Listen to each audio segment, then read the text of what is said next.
Bonsoir à tous, merci de nous retrouver sur TV Sud pour votre journal local du Gard.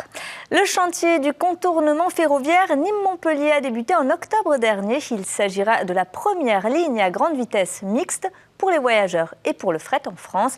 Le président du Conseil général du Gard est venu sur le terrain aujourd'hui pour faire un bilan sur l'avancée des travaux et des emplois. À ce jour, plus de 70 personnes ont été recrutées. Le point avec Alain Belon. Le contournement Nîmes-Montpellier avance. 70% de la voie ferroviaire est tracée. Pour le constater, le président du Conseil général du Gard s'est rendu sur le terrain. Il a dressé le premier bilan sur l'emploi décidé à la signature de la convention. C'était d'avoir 7% déjà d'insertion de RMI à l'époque, de RSA aujourd'hui socle, qui soit prise sur ces chantiers. C'est respecté. C'était aussi de dire que 20% seraient des PME, des petites et moyennes entreprises. Donc aujourd'hui, sur 19 entreprises qui ont fait cette base de travaux ici à Nîmes, 15 sont gardoises. Donc ça donne du travail. C'est aujourd'hui 1300 agents qui sont déjà sur le site et on attend une montée en puissance en 2000 agents sur emploi direct, plus 2000 emplois indirects. Un chantier réalisé en plusieurs étapes, dont la première est le terrassement, ainsi que la construction d'ouvrages d'art hydrauliques et assainissement. Avec un ouvrage d'art tous les 500 mètres, on en comptera à la fin du chantier 188. Pour cela, des emplois spécifiques sont créés. Nous avons à peu près comme objectif d'embaucher 400 personnes, qui évidemment seront des gens locaux pour l'essentiel, des gens soit déjà formés, soit des gens que nous allons former de toutes pièces à ces métiers de la construction. Alors pour répondre à votre question, ce sont des conducteurs d'engins, des terrassiers, des coffreurs, des bancheurs, des maçons, et tout ça à partir d'en ce moment, puisque les besoins y sont aujourd'hui. Pour la suite du chantier, cela sera l'équipement ferroviaire. Il sera réalisé fin 2016 pour être livré en octobre 2017. En sport maintenant, la 15e journée de Ligue féminine de handball face à Nantes a été très difficile pour les Nîmoises. Les Nantaises ont pris l'avantage dès la première minute de jeu. Les joueuses de Christophe Chagnard ont parfois égalisé sans jamais les surpasser. Pourtant, la victoire s'est jouée d'un seul point, marqué par Nantes 10 secondes avant le coup de sifflet final. Score final donc 24-25. Les Nîmoises sont lanterne rouge du classement avec seulement 20 points. On a toujours été derrière. Et on joue en réaction, quoi. Et on n'arrive pas à imposer notre jeu.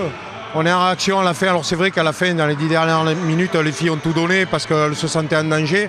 Mais ça ne suffit pas pour gagner un match. On est dernier, on va certainement partir en plaidant, on avait 0 points. Ce qui va être très compliqué. Il va y avoir 6 matchs. 6 matchs où il va falloir tout donner pour s'en sortir. Pour s'en sortir et rester en première division. Mais bon, c'est vrai qu'on est malade, quoi. Et en football, les Crocos ont à cœur de se rattraper après leur défaite à Clermont-Ferrand. Ils se déplacent à Caen vendredi 20h pour le compte de la 28e journée de Ligue 2. Regardez. Et s'attendre qu'à un moment donné, le groupe s'essouffle un petit peu, mais j'ai retrouvé beaucoup d'énergie, beaucoup d'envie cette semaine à l'entraînement et une réelle envie de se réhabiliter surtout. Pas Clermont qui doit nous démunir, qui doit nous décourager, bien au contraire. Moi je pense que c'est une défaite qui doit être salutaire et qui doit simplement nous rappeler que ça va être dur jusqu'au bout.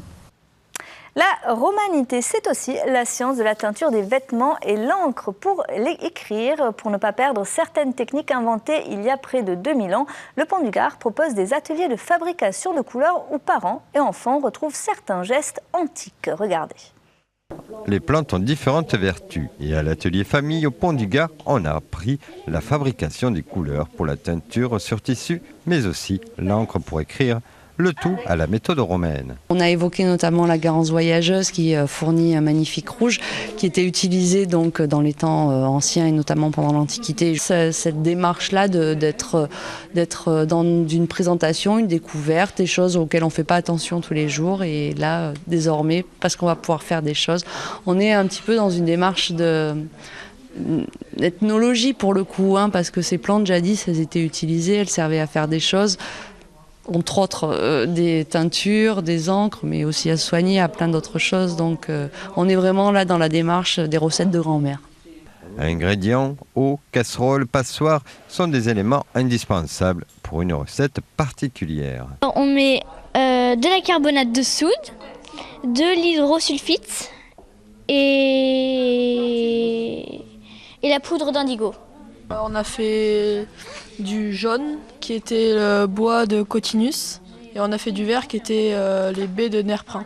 Il fallait broyer dans une sorte de bol et avec une sorte de bâton. On devait broyer les baies avec de l'eau chaude. Et voilà. Des recettes plus ou moins longues où l'on doit mélanger plantes et parfois pierres d'Alain. Sans oublier pour la fabrication un brin de patience. Non, on n'a pas encore fini donc on ne sait pas, mais c'est pas compliqué. Un petit peu, oui, c'est facile. Avec un final tout en couleur, avec de la laine teintée et de l'encre d'écriture, ce qui a permis aux fabricants en herbe de prendre des notes. C'est la fin de ce journal. Merci beaucoup de l'avoir suivi. Passez une excellente soirée sur TV Sud.